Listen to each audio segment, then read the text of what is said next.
Hi everyone, I'm here at the Australian War Memorial again, and this time we're taking a look at an example of a unique Australian artillery piece that was used during World War II. So this is the short 25 pounder. For those of you who are familiar with the channel, you'll notice that or you might remember that I did an extensive video on the Australian production version of the British 25 pounder Gun Howitzer. That was at a war memorial in Altona. But at that time I mentioned that as part of the production run for 25 pounder field pieces in Australia, to supplement those available from the British, we did a short version of the gun, a gun which was far more transportable and more handy for use in jungle environments that the Australian forces were encountering. And this here at the Australian War Memorial is an example of that gun. There's a few around the place that I've seen. There are only about 213 of these produced, but I've seen a few around the place in Melbourne. Most of them are in the middle of the road at war memorials in different suburbs, but this one's in a good location where we can take some footage here at the Australian War Memorial. So again, when World War II started, Australia didn't really have a manufacturing industry, and we were dependent upon the British and other allied forces for getting hold of war material. So it became important that Australia start to develop an indigenous capability for manufacturing certain types of armaments. So it was decided to productionise the British 25 pounder Gun Howitzer and put that into production here in Australia using Australian companies to run the process from start to end. So one of the things we couldn't produce here was ball bearings. They were brought in from overseas, but the rest of the gun, the 25 pounder, was produced. It was found that while that was a very useful gun to have in hand, it wasn't very well suited for the jungle environments that Australian troops were starting to encounter when fighting in Guinea, Borneo, Guadalcanal and other operations in the South Pacific. Reason being, it was just simply too heavy and too difficult to transport across muddy slopes.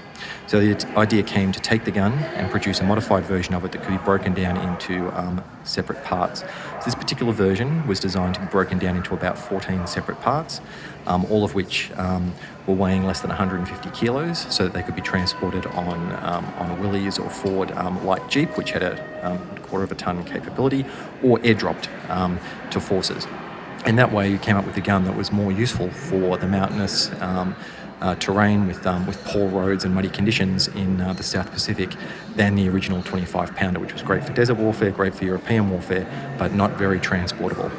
So the Australian Army ordered about 200 of these. I think 213 was the total production run, and they were used throughout the South Pacific by South Pacific and Southeast Asia by Australian forces engaging the Japanese. For the types of terrain they were encountering, the howitzer type functionality of the gun was more important than the gun type. So indirect fire rather than direct fire was more important. So these guns were used to fire over mountains on Japanese forces in various parts of the South Pacific. So again, main reason for this design was to produce something that was easily broken down. It could be broken down in its constituent parts in about 2 or 3 minutes, and then easily transported to where it was needed. So compared to the original 25 pounder, different barrel, shorter, lighter barrel, different wheels, different tyres, different trailing arms here, so it's fixed rather than foldable. Stowage removed, and different construction techniques. Again, because it was used mostly in an indirect fire role, it didn't need a gun shield at the front. So the 25 pounder had quite a big gun shield for when it was used in direct fire mode. This gun was very rarely used in direct fire mode, and so it didn't need that gun shield at the front. I'll go up here and see if I can get an image of some of the manufacturer's plates. So there we have important information about how to utilise the gun. And there's some information about the cradle, which was a light cradle for the 25 pounder short, so not to be confused with the longer cradle.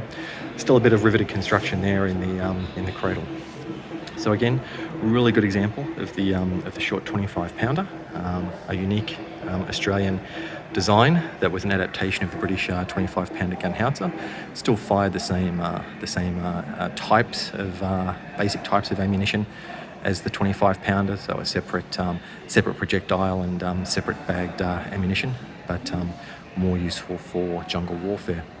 Australian forces and the government had tried to get hold of other artillery pieces that could be broken down and which could be used in the sort of terrain that was being encountered in Southeast Asia, such as the American 75mm Pack Howitzer.